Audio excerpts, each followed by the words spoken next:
ओम साई राम दोस्तों, बहुत बहुत स्वागत है आपका हमारे YouTube चैनल पर। और आज हम श्री साईं सच्चरित्र के अध्याय 2 के बारे में कुछ विचार आपसे शेयर करेंगे। दोस्तों, ये अध्याय शुरू करने से पहले मेरी आप सबसे रिक्वेस्ट है कि इस चैनल को सब्सक्राइब ज़रूर कर लें, और अगर आपको ये अध्याय और हमारी वीडियोस पसंद आएँ तो आप सभी साईं भक्तों के साथ इसको शेयर ज़रूर करें और लाइक करें। धन्यवाद। तो अब हम श्री साईं सच्चरित्र के अध्याय 2 के बारे में आपको बताते हैं, जिसमें कि गुरु की आवश्यकता के बारे में बताया गया है। दोस्तों, ये श्री साईं सच्चरित्र लिखने से पहले हेमाद पंत जी बहुत ही संशय में थे कि वो ये श्री साईं सच्चरित्र का पाठ लिख पाएंगे या नहीं लिख पाएंगे। तो उन्होंने सोचा कि इसमें बाबा की आज्ञा ज़रूर ले लेनी चाहिए एक बार, और वो श्यामा के पास गए। श्यामा जो कि बाबा के बहुत ही करीब भक्तों में से एक थे, और श्यामा ने जाके बाबा से रिक्वेस्ट की कि हेमाद पंत आपकी श्री साईं सच्चरित्र लिखना चाहते हैं, जिसको बाबा ने आज्ञा दे दी। और उन्होंने ये भी कहा कि हेमाद पंत जी सिर्फ एक निमित्त मात्र हैं, और ये जो जीवनी है बाबा की, वह खुद हेमाद पंत जी में प्रवेश करके वो खुद लिखेंगे और अपने भक्तों की इच्छाएं पूर्ण करेंगे और उनको आत्मज्ञान की प्राप्ति कराएंगे।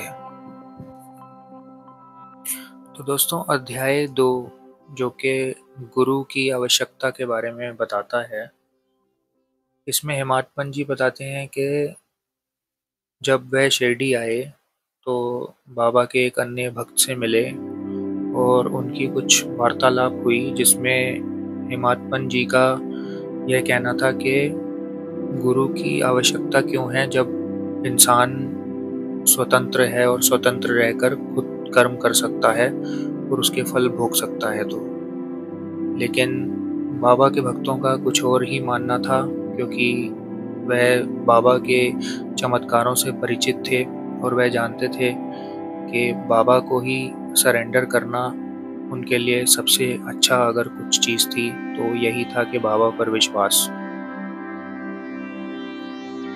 बाबा जो कि अंतर्यामी थे, और हेमाद पंत जी की ये चर्चा कि गुरु की आवश्यकता ही क्यों है के बारे में बाबा को सब पता चल गया। और जब हेमाद पंत जी बाबा के दर्शन करने द्वारका माई में गए तो बाबा ने यह पूछा कि ये चर्चा आप किस बारे में कर रहे थे।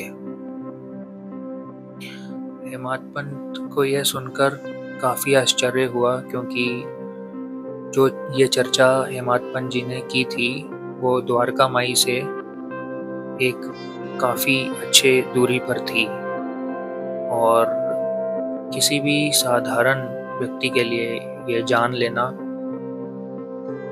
मुमकिन नहीं था। और यह सुनकर हेमाद पंत जी के मन में ख्याल आया कि क्या बाबा अंतर्यामी है, जो कि उनको सब ज्ञात हो गया। अब हम जानते हैं दोस्तों कि साईं बाबा के गुरु की आवश्यकता के ऊपर क्या विचार थे। किसी भक्त ने बाबा से पूछा कि बाबा, ईश्वर की प्राप्ति कैसे हो सकती है? तो बाबा ने बताया कि काफ़ी मार्ग हैं जो ईश्वर की ओर ले जाते हैं।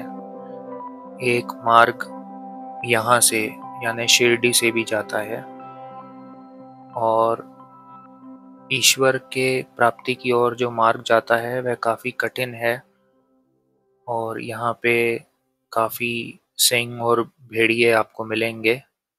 लेकिन अगर कोई पथ प्रदर्शक आपके साथ हो तो वह सीधा आपको उचित स्थान पर ले जाएगा। तो बाबा का ये जो उदाहरण बाबा ने दिया वह यही था कि गुरु की आवश्यकता क्यों ज़रूरी है, क्योंकि ईश्वर की प्राप्ति में गुरु आपको ये माया रूपी संसार से बचाकर सीधा ईश्वर की ओर ले जाते हैं और आपको आत्मज्ञान प्राप्त कराने में गुरु की बहुत बड़ी भूमिका है। तो दोस्तों, ये था श्री साईं सच्चरित्र का अध्याय 2, जिसमें हमने कुछ विचार आपके साथ शेयर किए। और अगर आपको ये वीडियो पसंद आई हो तो चैनल को सब्सक्राइब करें, लाइक करें और सभी साईं भक्तों के साथ शेयर करें, ताकि बाबा के प्रति जो श्रद्धा है वो साईं भक्तों की और ज़्यादा बढ़े। और मैं उम्मीद करता हूँ बाबा का आशीर्वाद हम सबके साथ ऐसे ही बना रहे। धन्यवाद दोस्तों। ओम साईं राम।